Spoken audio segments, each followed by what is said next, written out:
Hello everyone, how to Tuts back with another new video, and in this video I'll guide you how to change your password on BandLab Make Music Online website.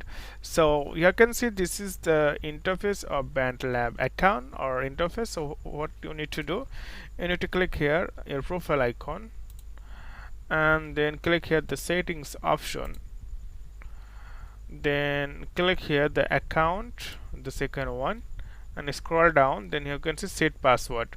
So I created this account from my Gmail, that's why there is no password needed here, like no password needed for old password.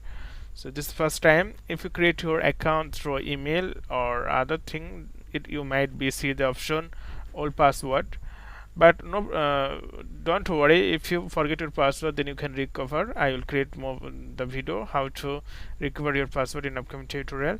So you have to give your password here, new password, and at least 6 characters, and you have to confirm your password here. And once you're done, then click the update, then your password will be changed. So this way you can change your password on BandLab Make Music Online. So okay friend, today is no more, and see you in the next video.